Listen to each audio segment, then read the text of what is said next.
ஒரு தாயோ ஒரு தகப்பனோ ஒரு பிள்ளை அவங்களுக்கு பிறக்குமானால் அந்த பிள்ளை முகஜாடையை பார்த்து எப்படின்னா சொல்கிறாங்க, என்ன மாதிரி இருக்குது, அப்பா மாதிரி இருக்குது, அம்மா மாதிரி இருக்குது, தாத்தா மாதிரி இருக்குது, பாட்டி மாதிரி இருக்குது. ஆமென். சொல்லும்போது அவங்களுக்கு ஒரு சந்தோஷம். படைப்பதற்கு முன்பாக மனுஷனை அவர் தீர்மானிச்சிட்டாரு, தன்னை போல நம்மை போல படைக்க வேண்டும் என்பது தேவனுடைய அனாதி தீர்மானம். படைக்கும் போது இல்லை, படைப்பதற்கு முன்பாகவே இதெல்லாம் என்ன பண்ணாரு, தீர்மானிச்சிட்டார், இப்படிதான் செய்யணும் அப்படின்னு. வீடு கட்டுறீங்க, வீடு கடைக்கால் போடும்போது தான் நீங்கள் ஐடியாலாம் போடுவீங்களா? இல்லை, அதுக்கு முன்னாடியே அந்த வீட்டுக்கு என்னென்னலாம் செய்யலாம் அப்படின்னு ஒரு மனதுக்குள்ள ஒரு கற்பனையை வைத்து என்ன இப்படிலாம் இருக்கணும் அப்படின்னு நினச்சி தான் வீட்டை கட்டுவோம் இல்லையா? அப்போ பாருங்க, கர்த்தராகிய தேவன் மனுஷனை படைத்தார், தன் சாயலிலே படைத்தார் என்று பார்க்கும். அப்படி படைக்கப்பட்ட மனிதன் தேவனுடைய வார்த்தைக்கு கீழ்ப்படியாமல் போனதினாலே அவன் தோட்டத்தை விட்டு துரத்தப்பட்டான் என்று வேதத்தில் பார்க்கிறோம். என்னதான் ஒரு பிள்ளை கீழ்ப்படியாமல் போனால் ஒரு தாயோ தகப்பனோ அந்த கோபத்தில் வீட்டை விட்டு துரத்திட்டாங்கன்னு வச்சுங்களேன், சந்தோஷமாக துரத்துவாங்களா, கஷ்டத்தோடு துரத்துவாங்களா? கஷ்டத்தோடு துரத்துவாங்க.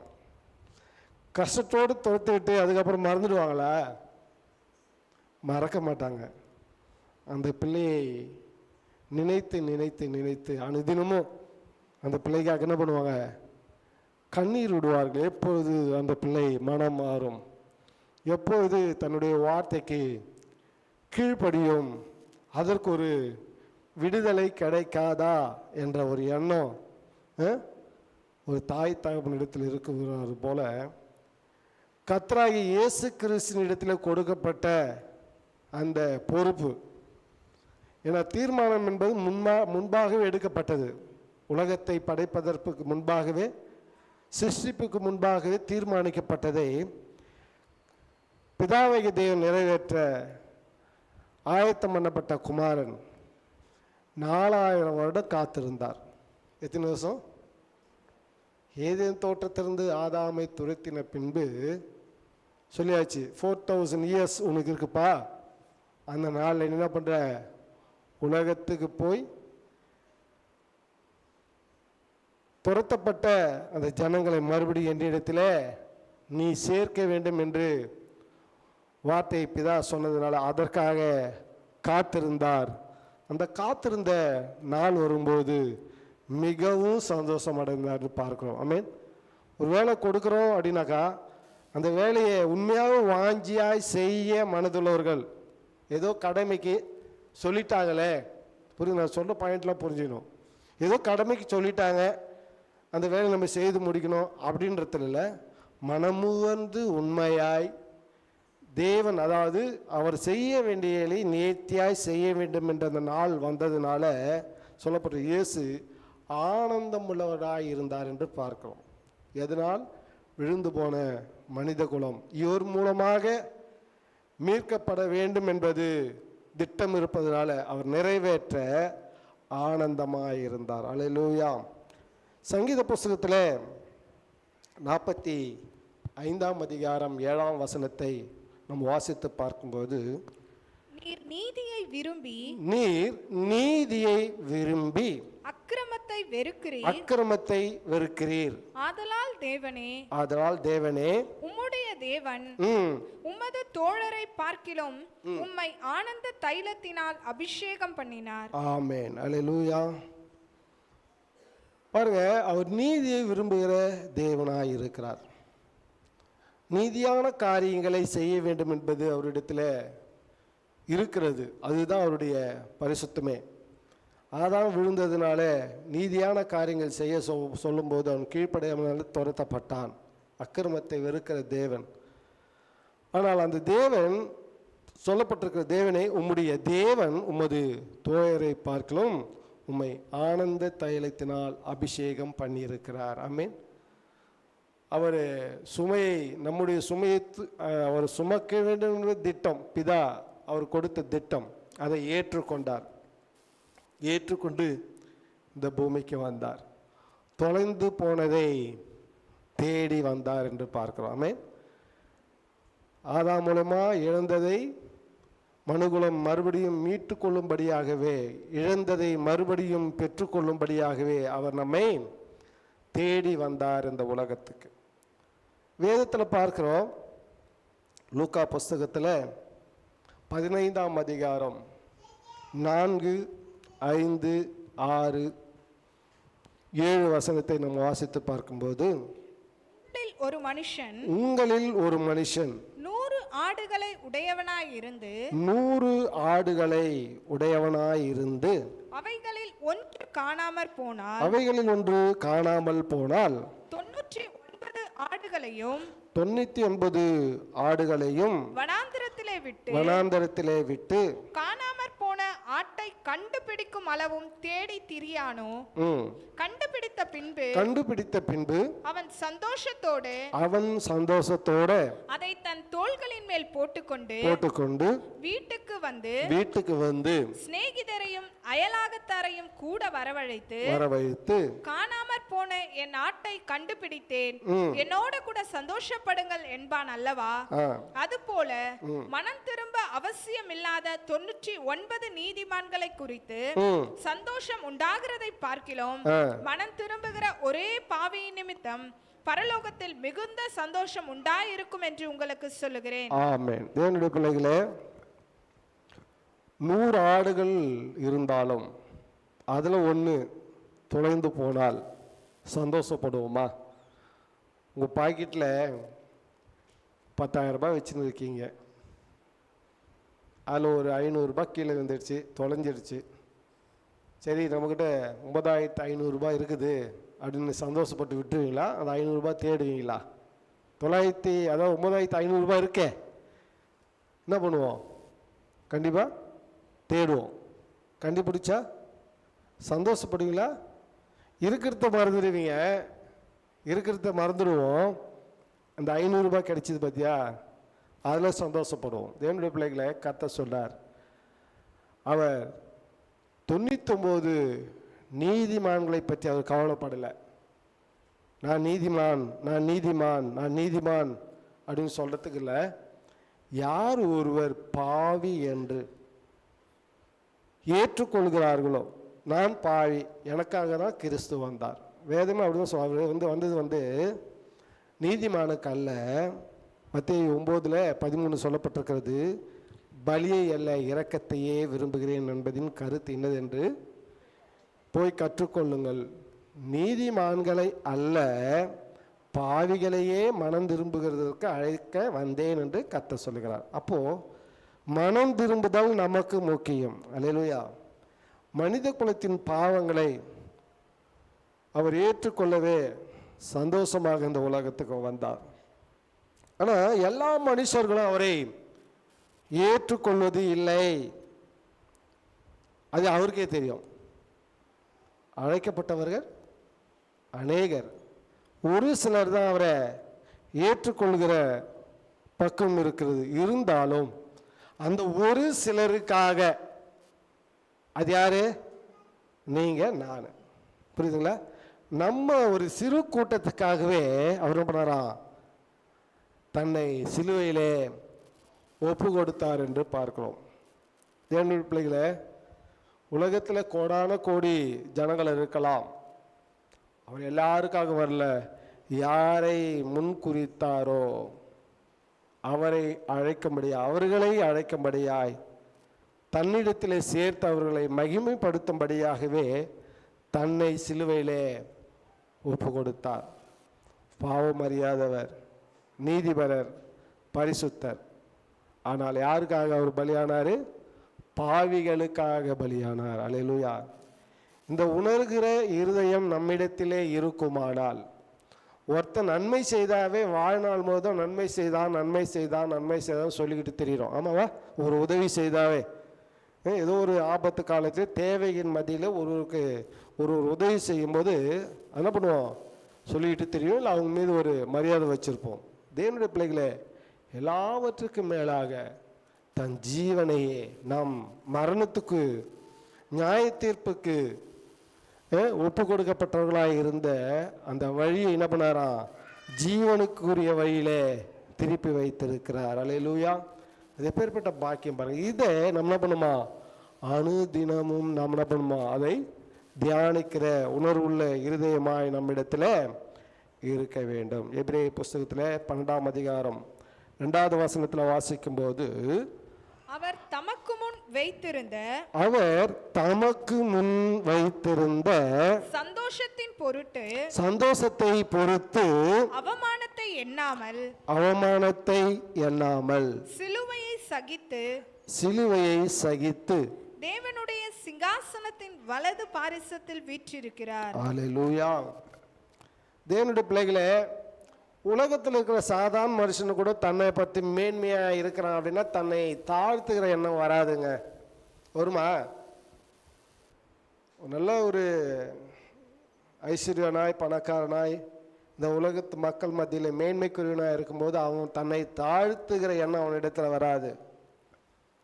ஆனால் அண்ட சராசரங்களை உருவாக்கின தேவன் அவரை தன்னை தாழ்த்தி அவர் என்ன பண்ணாராம்? நம்மை மீட்கும்படியாய் வந்தார். எதற்குனாக்கா நம்மை மீட்கும்படியாக சொல்லப்பட்டிருக்கிறது.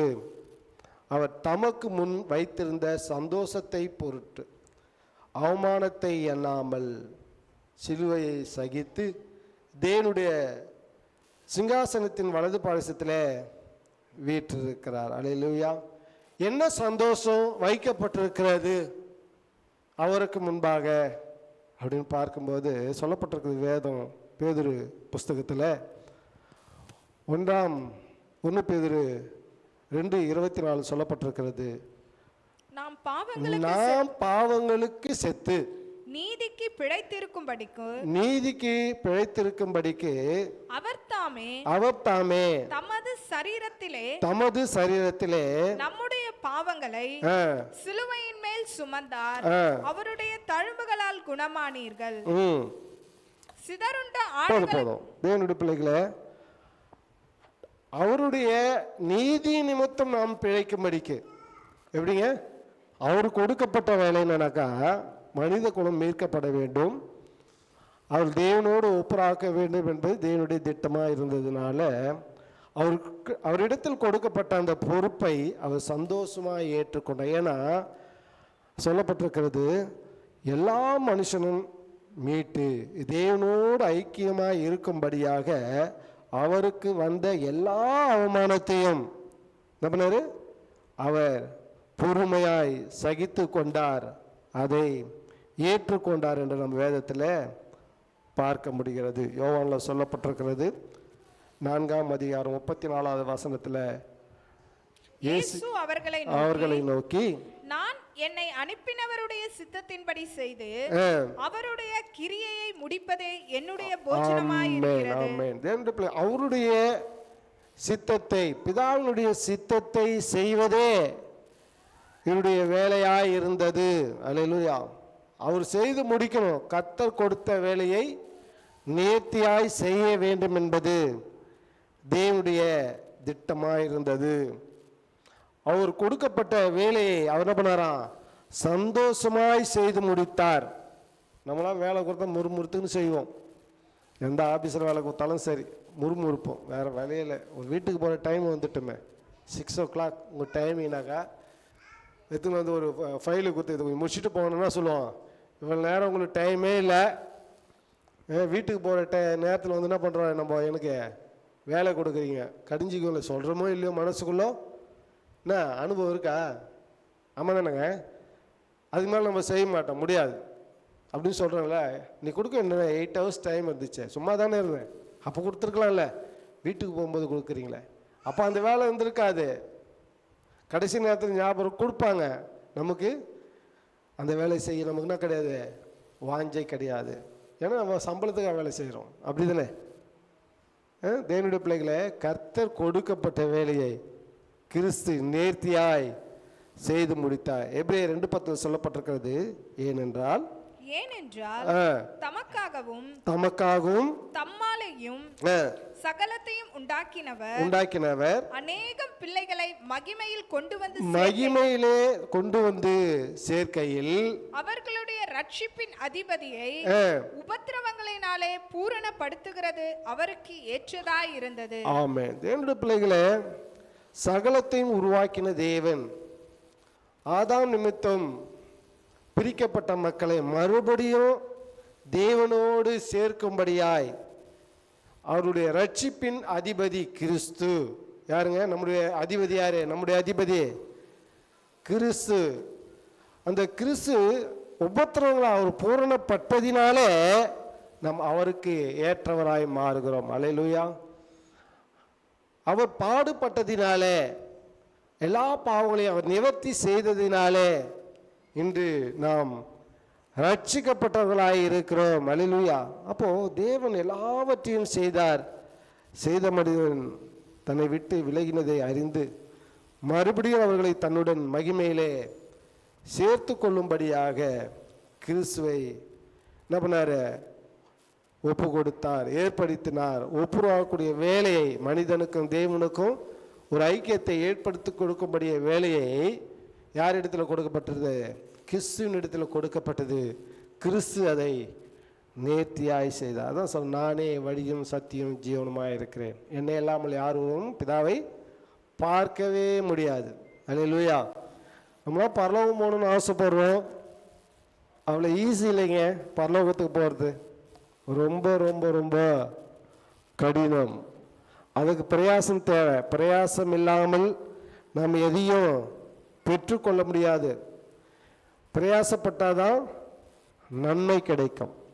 யோவான் 17 சொல்லப்பட்டிருக்க 17:22 வசனத்தை வாசிக்கும் போது, ஏன் அவை ஒப்புராகக்கூடிய வேலையை கர்த்தர் கொடுத்தார் என்றால், நாம் ஒன்றாய் இருக்கிறது போல அவர்களும் ஒன்றாய் இருக்கும்படி நீர் எனக்கு தந்த மகிமையை நான் அவர்களுக்கு கொடுத்தேன். ஆமென். அல்லேலூயா.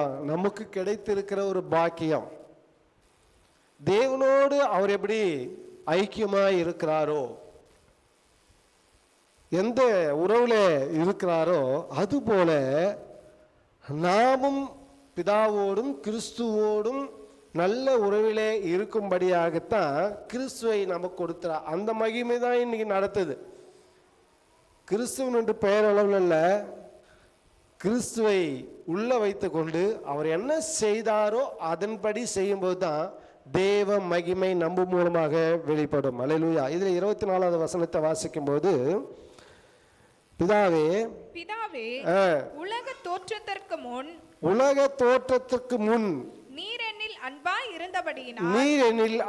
இருந்தபடியினால் நீர் எனக்கு தந்த என்னுடைய மகிமையை நீர் எனக்கு தந்தவர்கள் காணும்படியாக நான் எங்கே இருக்கிறேனோ அங்கே அவர்களும் என்னுடனே கூட இருக்க விரும்புகிறேன். அல்லேலூயா. பிதாவின் அன்பு கிறிஸ்துவினிடத்தில் ஆதியிலே எப்படி இருந்ததோ அந்த அன்பு சொல்லப்பட்ட, நீர் எனக்கு தந்த என்னுடைய மகிமை, கனம், புகழ் எல்லாம் இவர்களுக்கும் கொடுத்து அவர்களையே தன்னுடனே வைத்து கொள்ளும்படியாகவே அவர் தன்னை ஒப்பு கொடுத்திருக்கார். அதான் சொல்லப்பட்டிருக்கிறது, நீர் எனக்கு தந்த என்னுடைய மகிமையை நீர் எனக்கு தந்தவர்கள் காணும்படியாக நான் எங்கே இருக்கிறேனோ அங்கே அவர்கள் என்னுடனே கூட இருக்க விரும்புகிறேன். தேவனுடைய விருப்பம் அது கரெக்டு.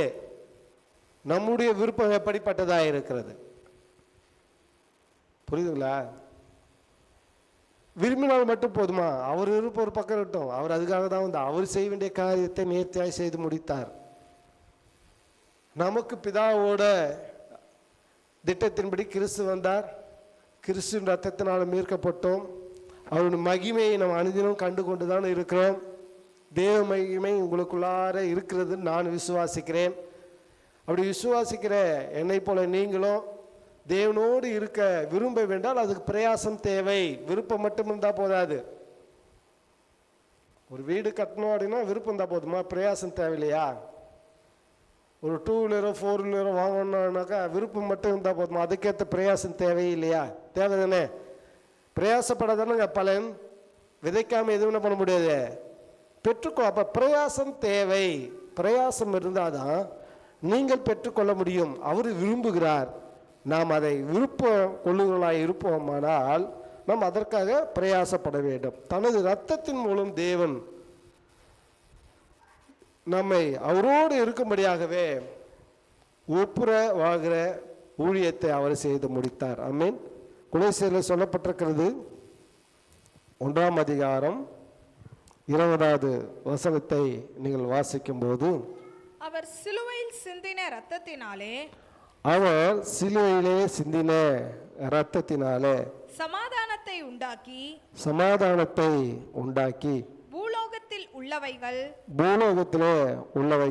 பரலோகத்தில் உள்ளவைகள் யாவையும் அவர் மூலமாய் தமக்கு ஒப்புரவாக்கிக் கொள்ளவும் அவருக்கு பிரியமாயிற்று.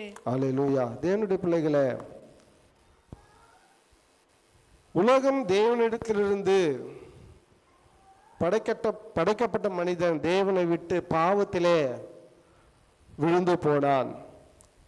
அதனால தேவனுடைய கோபம் மனிதன் மீது எப்பொழுதும் எழுந்து கொண்டே இருந்தது. ஏன்னா ஒரு வார்த்தை தான், அவர் சொன்ன வார்த்தை கீழ்ப்படியதுனால அந்த சந்ததி முழுவதும் பாவத்தினாலே மாண்டு போனது. அவர்களுக்குள்ள சமாதானம் இல்லை.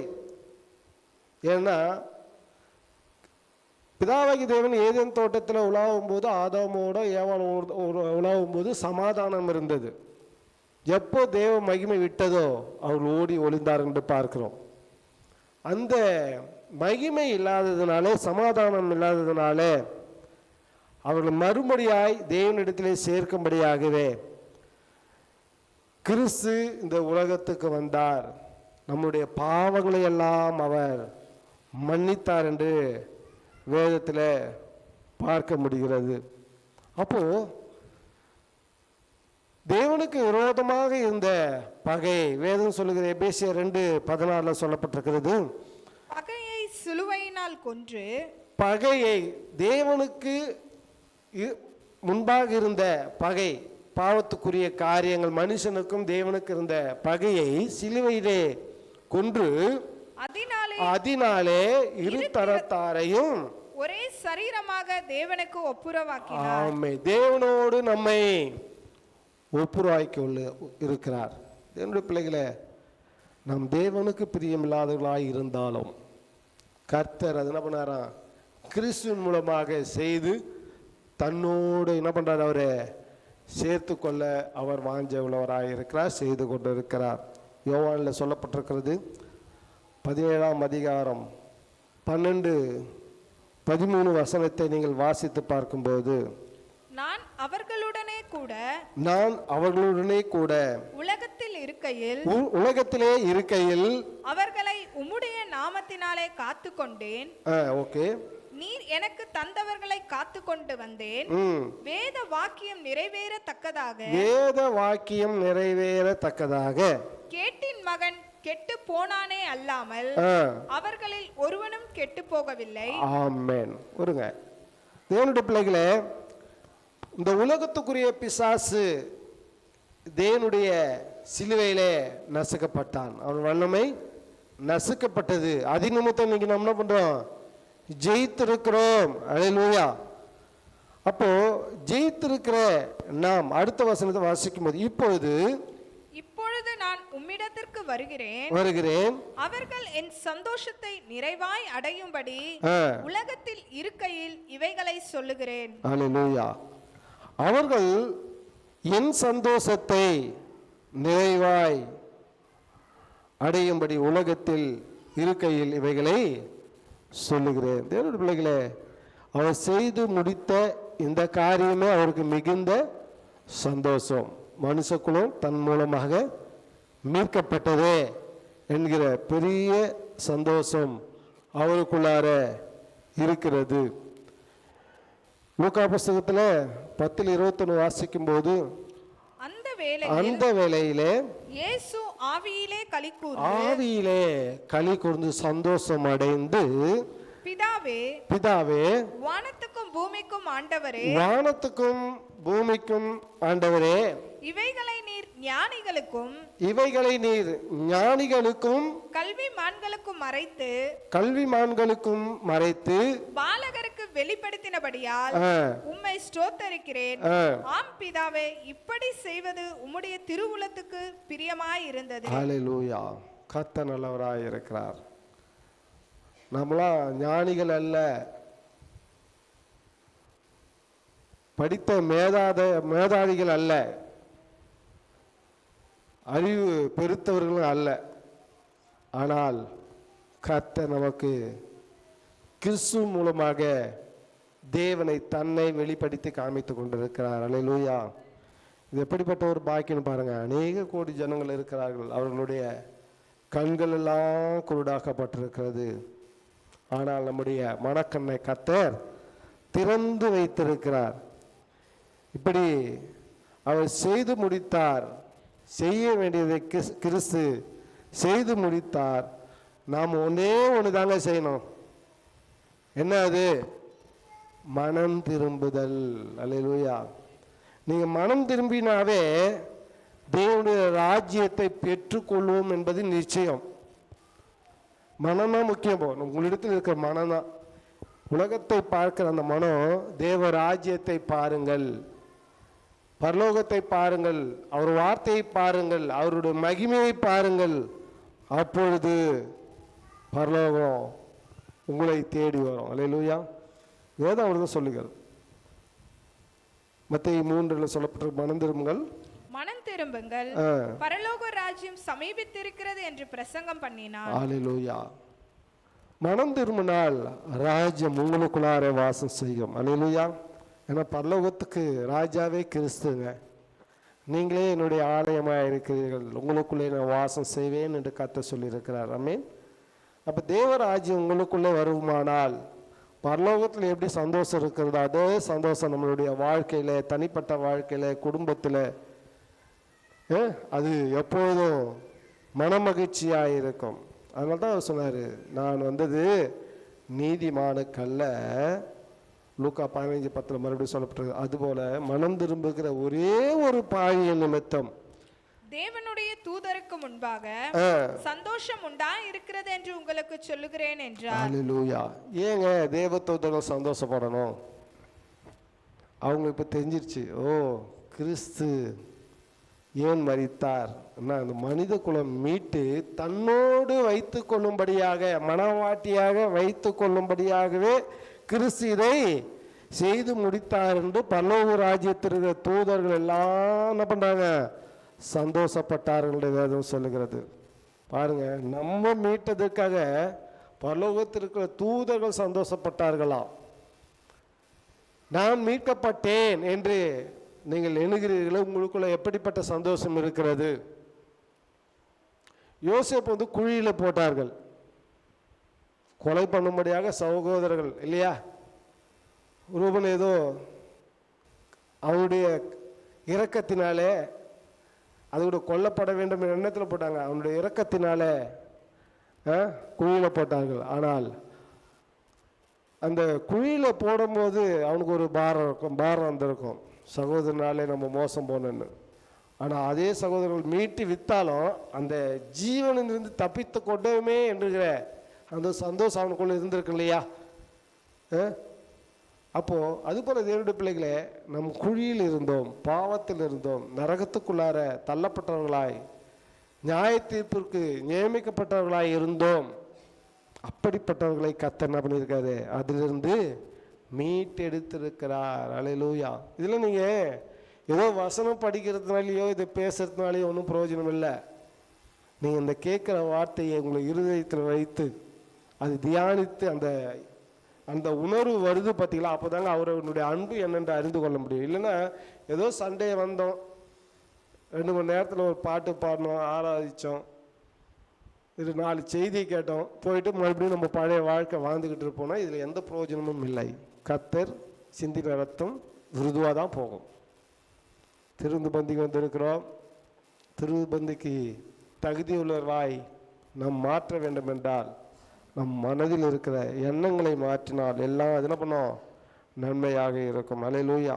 அப்போ கிறிஸ்து நமக்குள் இருப்பாரானால் அவருடைய சந்தோஷம் நமக்குள்ள நிலைத்திருக்கும். ஆமென். நீங்கள் உங்கள் பிள்ளைங்க உங்களுடைய வார்த்தையின்படி நீங்கள் சொல்லின்படி செய்கிறாங்க, உங்களுக்கு எப்படி இருக்கும்? பரவாயில்லப்பா, என்ன மாதிரி என் பையன் உண்மையாக இருக்கான், நீதியாக இருக்கான், பரிசுத்தமாக இருக்கான், நான் சொல்கிறத செய்கிறான், நான் எப்படி நல்ல பேர் வாங்கினோ அதே மாதிரி என் பிள்ளை நல்ல பேர் வாங்குது அப்படின்னாக்க எப்படி இருக்கும்? அது பெற்ற தாய் தகப்பனுக்கு கிரீடமாக இருக்கும். வேதம் அப்படிதான் சொல்லுது. அப்படி தானே? அப்போது கிறிஸ்து பிள்ளைகளாய் நம்மை, அதாவது பிதாவின் பிள்ளைகளாய் நம்மை தெரிந்து கொண்டாரே, ரத்தத்தினாலே மீட்கப்பட்டிருக்கிறோமே, அப்படி மீட்கப்பட்டிருக்கிற நாம் கிறிஸ்துக்குள்ளே நம் நிலைத்திருந்தால் அவருடைய சந்தோஷம் எப்படிப்பட்டதாக இருக்கும்? அவரும் சந்தோஷமாக இருப்பார், நாமும் சந்தோஷமாக இருப்போம். யோவான் புஸ்தகத்தில் சொல்லப்பட்டிருக்கிறது 15ஆம் அதிகாரம் 10-11 வசனத்தை நீங்கள் வாசித்து பார்க்கும்போது, நான் என் பிதாவின் கற்பனைகளை கைக்கொண்டு அவருடைய அன்பிலே நிலைத்திருக்கிறது போல நீங்களும் என் கற்பனைகளை கைக்கொண்டிருந்தால் என்னுடைய அன்பிலே நிலைத்திருப்பீர்கள். என்னுடைய சந்தோஷம் உங்களில் நிலைத்திருக்கும்படிக்கும் உங்கள் சந்தோஷம் நிறைவாய் இருக்கும்படிக்கும் இவைகளை உங்களுக்கு சொன்னேன். ஆமென். தேவனுடைய பிள்ளைகளே, பிதாவின் கற்பனையை நாம் கை கொள்ளும்போது, பிதா தன்னுடைய குமாரனை நமக்காக ஒப்பு கொடுத்தாரே, நேசகுமாரனை ஒவ்வொரு மனிதனுக்காக ஒப்பு கொடுத்தாரே, அவருடைய அன்பு எப்படிப்பட்டதாக இருக்குது? அந்த அன்பு தாங்க ஆபிரகாமின் அன்பு. குமாரனையே ஒப்பு கொடுக்கிற அன்பு. கிறிஸ்துவின் அன்பு எப்படிப்பட்டதுனாக்கா இயேசுவின் அன்பு, அதாவது ஈசாக்கின் அன்பு.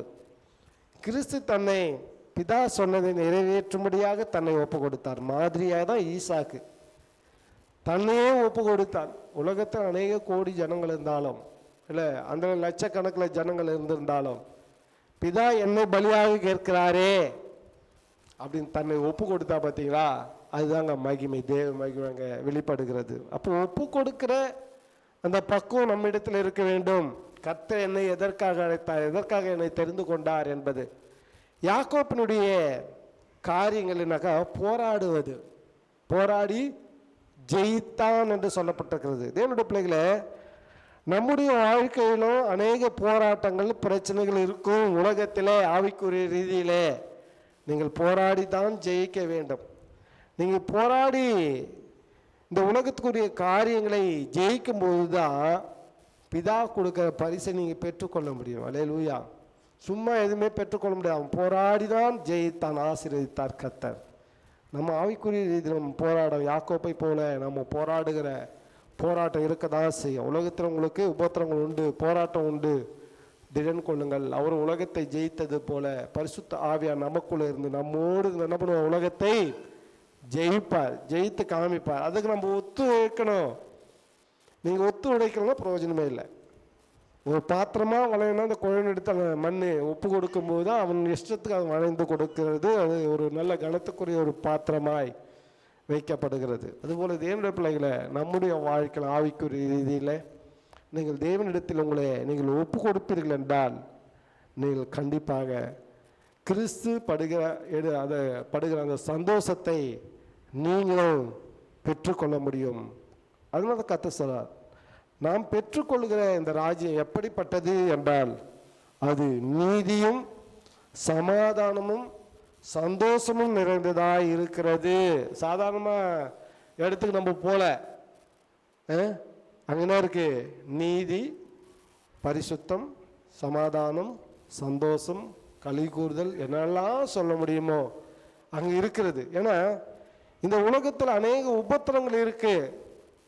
இதே உபத்திரத்தை மறுபடியும் நம்ம பெற்றுக்கொள்ள வேண்டும் என்ற எண்ணம் நம்ம இடத்தில் இருக்கக்கூடாது. இந்த பாடுகள் நிறைந்த உலகம், இந்த பாடுகள் நிறைந்த உலகத்திலிருந்து இந்த கூடார வாழ்க்கை விட்டு நம்மளுடைய இந்த ஜீவன் பிரிந்து போகும்போது சந்தோஷம் நிறைந்த களி கூறுகிற அந்த இடத்துல, நீதியும் பரிசுத்தம் இருக்கிற இடத்துல நாம் கடந்து போக வேண்டும் என்றால், அவர் பரிசுத்தராய் நீதியுள்ளவராய் இருக்கிறது போல நாமும் பரிசுத்தம் உள்ளவர்களாயும் நீதி உள்ளவராயும் இருப்போமானால், நாம் அந்த இடத்துல பங்கு கொள்ளும்போது நமக்கு அங்கே சந்தோஷம், சமாதானம் நிறைவாய் கிடைக்கும். அல்லேலூயா.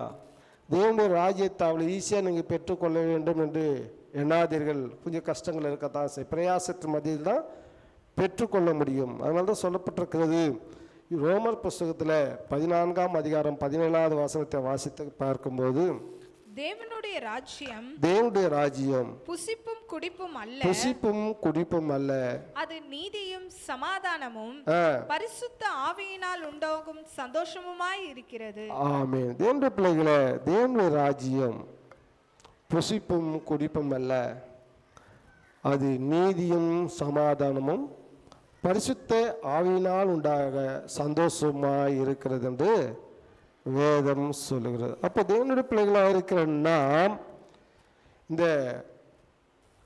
நீதியான பரிசுத்தமுள்ள இடத்தை நீங்கள் பெற்றுக்கொள்ள வேண்டும் என்று விரும்புகிறீர்கள். அந்த சந்தோஷத்தை பெற்றுக்கொள்ள வேண்டும் என்று விரும்புகிற நீங்கள் மறுபடியும் என்ன பண்ணுமா, பிறக்கக்கூடிய ஆவி ரீதியிலே நீங்கள் பிறந்திருக்கிறவர்களாக இருந்தால் தான் பெற்றுக்கொள்ள முடியும்.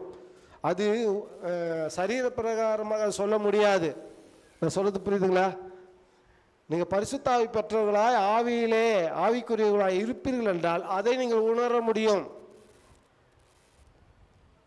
இல்லைன்னா உணர முடியாது. உலகமான சரீர காரியங்களை நீங்கள் ஆசபாசங்கள் வரும் போகும். இது நிலையாய் நிற்கிறது எப்படின்னாக்கா ஆவியிலே உணர்வுகளாக இருக்கணும். வேதாந்தம் சொல்லப்பட்ட யோவான் 3:3 ஒருவன் மறுபடியும் பிறவாவிட்டால் தேவனுடைய ராஜ்யத்தை காண மாட்டான் என்று மெய்யாகவே உனக்கு சொல்லுகிறேன் என்றார். உமக்குள்ளார இருக்கிற ராஜ்யம், தேவராஜ்யம் உமக்குள்ளதான் இருக்கு. இது ஒரு ட்ரைனிங் பிளேஸ். இதை நீங்க அனுபவிச்சிட்டீங்கன்னா உண்மையாவே அங்க நீங்க போக முடியும். இதுதாங்க, என்னமோ பெருசா ஒன்றும் இல்லை. நீங்க உங்கள் ராஜ்யத்தை தேவன் என்னோடு இருக்கிறார், ஆவியில நீ பிறந்திருக்கிற மறுபடியும் பிறந்திருக்கிற நீங்கள் தேவனோடு இருக்கிற ஐக்கியம் எப்படிப்பட்டதாக இருக்கிறது, அதுலேயே நீங்கள் கண்டுபிடிச்சானா தேவனோடு இருக்கிறேன், எனக்கு எந்த பயமும் இல்லை, கண்டிப்பாக ஒரு ராஜ்யத்தை நான் பிரவேசிப்பேன், அவர் ஒருவாரெல்லாம் கண்டிப்பாக நான் எடுத்துக்கொள்ளப்படுவேன், அந்த நிச்சயம் நம்ம இடத்துல இருக்க வேண்டும். இப்படிப்பட்ட சந்தோஷத்தை பெற்றுக்கொள்ள வேண்டும் என்றால் நாம் என்ன பண்ணணும், அனுதினமும் வேதத்தை தியானிக்கணும், வேதத்துக்குள்ளாரவே இருக்கணும். அதுதான் வேதம் படிங்க வேதம் படிங்க தியானிங்க தியானிங்க தியானிங்க தியானிங்கன்னு சொல்லிட்டு இருக்கு. அதை வேதம் சொல்லுகிறது பிலிப்பியர் 4 கர்த்தருக்குள் எப்பொழுதும் சந்தோஷமாயிருங்கள் சந்தோஷமாயிருங்கள் என்று மறுபடியும் உங்களுக்கு சொல்லுகிறேன். அல்லேலூயா. எங்க வேலையே அதுதான், அடிக்கடி உங்களுக்கு சொல்றது வேதத்தை படிங்க வேதத்தை படிங்க தியானிங்க தியானிங்க. அதுல இருக்கிற சந்தோஷம் மகிழ்ச்சி வேற எதுலையும் கிடையாதுங்க. நீங்கள் உணர்ந்து படித்து பாருங்கள், உங்களை இருதயம் எப்படி துள்ளுதுன்னு. நீங்கள் படித்தாதான் துள்ளும், இல்லை துள்ளாது. ஏன்னா அந்த ஆத்மா ஜீவன் அதுக்குள்ளே தான் இருக்குது. அந்த ஆத்மாவுக்கு எது ஜீவன்? தேவனுடைய வார்த்தை. அந்த வார்த்தை தான் நமக்குள்ள ஜீவனாக வந்திருக்கிறது. அந்த ஜீவனை நீங்கள் பெற்றுக்கொள்ள பெற்றுக்கொள்ள பெற்றுக்கொள்ளதான் உங்களுடைய ஆத்மா பலப்படும். உங்கள் ஆத்மாவுக்கு பலன் எங்க இருக்கிற வார்த்தையில் இருக்கிறது என்பதை முதல்ல நீங்கள் அறிந்து கொள்ள வேண்டும். நெகேமியா புஸ்தகத்தில் 8ஆம் அதிகாரம் 10ஆம் வசனத்தை நீங்கள் வாசிக்கும் போது, பின்னும் அவன் அவர்களை நோக்கி நீங்கள் போய் கொழுமையானதை புசித்து மதுரமானதை குடித்து ஒன்றும் இல்லாதவர்களுக்கு பங்குகளை அனுப்புங்கள். இந்த நாள் நம்முடைய ஆண்டவருக்கு பரிசுத்தமான நாள், விசாரப்பட வேண்டாம், கர்த்தருக்குள் மகிழ்ச்சியாய் இருப்பதே உங்களுடைய பலன் என்றார். அல்லேலூயா. கர்த்தர் நாமத்துக்கு மகிமை உண்டாகட்டும். விருந்தில் பங்கு கொண்டா பரலோகம் போயிடுவீங்களா? கண்டிப்பாக போக முடியாது. அப்படி ஒரு எண்ணங்கள் இருக்குமானால் தயவுசெய்து அதை அழிச்சிடுங்க, தயவுசெய்து அழிச்சிடுங்க. திருவிருந்தில் நீங்கள் பங்கு கொள்வீங்க பரலோகத்துக்கு போயிடும்னா சும்மா ஆகலாம். வார்த்தையில் நில்லுங்கள். அவன் அவர்களை நோக்கி, நீங்கள் போய் கொழுமையானதை புசித்து மதுரமானதை குடித்து ஒன்றுமில்லாதவர்களுக்கு பங்குகளை அனுப்புங்கள். இந்த நாள் நம்முடைய ஆண்டவருக்கு பரிசுத்தமான நாள், விசாரப்பட வேண்டாம். கர்த்தருக்குள் மன மகிழ்ச்சியாக இருப்பதே உங்களுக்கு உங்களுடைய பலன் என்றான். அல்லேலூயா. நாமளா திருந்து பந்திக்கு வந்து உட்காந்துட்டோம், அப்பத்தை பிட்டு சாப்பிட போகிறோம். நமக்கு யாரோ 4 பேர் சொன்னாங்க ஜீவன் கர்த்தர் கொடுத்துருக்கிறாருங்க. நாம் யாருக்கும் சொல்கிறதே கிடையாது. நம்ம சபையில் மட்டும் எல்லா இடத்துலையும் இந்த பிரச்சனை இருக்குது. கிறிஸ்துவை பற்றி பேசுகிற அந்த எண்ணமே இல்லாமல் போயிடுச்சு. அவங்களுக்குள்ளேயே அவங்க பேசிக்கிறது கிடையாது, அவங்களே வேதம் வாசிக்கிறது கிடையாது, அவங்களே சத்தியத்தில் இருக்கிறது கிடையாது. இவங்க யாருக்கு போய் சொல்ல போகிறாங்க? இல்லையா? நாம் பர்ஃபெக்டாக இருந்தது தான் அந்த பாரம் வரும். நம்மக்கிட்டே அந்த பாரம் இல்லை, அப்படியே ஓடிக்கிட்டே இருக்கிறோம். அது ஓடுது வண்டி, அது எத்தனை நாளைக்கு ஓடுன்னு தெரில. கர்த்தர் கண்டிப்பாக கேள்வி கேட்பார். தேவனுடைய பிள்ளைகளை புசித்து குடித்து, வேதம் சொல்லுகிறது யோவான் புஸ்தகத்தில் 6ஆம் அதிகாரம் 54, 55 வசனத்தை நீங்கள் பார்க்கும்போது 6:54, என் மாம்சத்தை புசித்து என் ரத்தத்தை பானம் பண்ணுகிறதுக்கு நித்திய ஜீவன் உண்டு, நான் அவனை கடைசி நாளில் எழுப்புவேன். என் மாம்சம் மெய்யான போஜனமாக இருக்கிறது, என் ரத்தம் மெய்யான பானமாக இருக்கிறது. பாருங்க, தேவனுடைய பிள்ளைகளை ரட்சிப்பை கொடுத்தார். பாலகன் தன்னுடைய பலியினாலே ரட்சிப்பை கொடுத்தார். குமாரனாகிய கிறிஸ்து நமக்கு நித்திய ஜீவனை அளிக்கவே நம்மோடு இம்மானுவேலராய் இருந்து கொண்டிருக்கிறார். அல்லேலூயா. ரட்சிப்பை பெற்றுக்கொண்டிருக்கிறோம். பெற்றுக்கொண்டது பெரிய காரியம் அல்ல. நீங்கள் நித்தியத்துக்குள்ளார ஜீவிக்கிற அந்த இடத்துக்குள்ளார நித்திய காலம் அவரோடு இருக்கும்படியான அந்த வாய்ப்பை கர்த்தர் நமக்கு ஏற்படுத்தி கொடுத்திருக்கிறார். அப்போ ஏற்படுத்தி கொடுத்திருக்கிற அந்த காரியத்தை நாம் பெற்றுக்கொள்ள வேண்டும் என்றால் தேவனோடு நமக்கு ஐக்கியம் ஆனது நம்ம இருக்க வேண்டும். அதான் கொலோசியர்ல 1ஆம் அதிகாரம் 10-11 வசனத்தை நீங்கள் வாசிப்பு பார்க்கும்போது, சகலவித நற்கிரியைகளும் ஆகிய கனிகளை தந்து தேவனை அறிகிற அறிவில் விருத்தி அடைந்து பெருகணும். பெருக்க நம்ம இடத்துல வேணும். உலகத்துக்குரிய பெருக்கம் இல்லை, ஆவிக்குரியதில் நீங்கள் வளரணும். வளர்ச்சியை கர்த்தர் பார்க்கிறார். விருத்தி அடைந்து கர்த்தருக்கு பிரியம் உண்டாக அவருக்கு பாத்திரராய் நடந்து கொள்ளவும். ஆமென். கர்த்தர் மகிமைப்படும்படியாக அவருக்கு பாத்திரராய், அவர் என்ன நினைக்கிறார் அதன்படி நம்ம நடக்கும்போது சந்தோஷத்தோட கூடிய எல்லா பொறுமையும் நீடிய சாந்தமும் உண்டாவதற்கு மகிமையான அவருடைய வல்லமையின்படி எல்லா வல்லமையாலும் பலப்படுத்தப்படவும் உங்களுக்காக வேண்டுதல் செய்கிறோம். ஆமென். தேவனுடைய பிள்ளைகளே, இந்த உலகத்துடைய வாழ்க்கை தற்காலிகமான வாழ்க்கை, நிலையான வாழ்க்கை அல்ல, நிலையற்ற வாழ்க்கை. நம் நிலையான வாழ்க்கைக்காக கர்த்தர் அழைக்கவில்லை. நிலையுள்ள வாழ்க்கைக்கு, நிலையில்லாத வாழ்க்கைக்கு அல்ல, நிலையுள்ள நித்திய காலம் அவரோடு இருக்கும்படியாய் கர்த்தர் நம்மை அழைத்திருக்கிறார். அந்த அழைப்பில் நாம் போக வேண்டும் என்றால் அவர் எதிர்பார்க்கிற நற்கிரியைகளை, கனிகளை தந்து தேவனை அறிகிற அறிவிலே நம் விருத்தி அடைவோமானால் கண்டிப்பாக அவருக்கு பாத்திரராக இருப்போம். அவருடைய ராஜ்யத்தில் நம்ம சுதந்திரவாளியாக இருப்போம் என்பது எந்தவித மாற்றமும் இல்லை. ஆனால் தேவனுடைய பிள்ளைகளை கர்த்தர் எப்படி நம்மளை தெரிந்து கொண்டு குமாரன் மூலமாக நம்மை மீட்டாரோ, அவர் நீதியை விரும்புகிற தேவனாக இருக்கிறதுனால நாம் நீதியானதை செய்யும்போது அவர் ராஜ்யத்தில் பங்கு கொள்வோம். கர்த்தர் அவர் விதமாக நம்மை ஆசீர்வதிப்பாராக. இப்பொழுது திருந்து பந்திக்கு தகுதியுள்ளவர்கள், பாத்திரவான்கள் பயத்தோடும் பக்தியோடும் அதில் பங்கு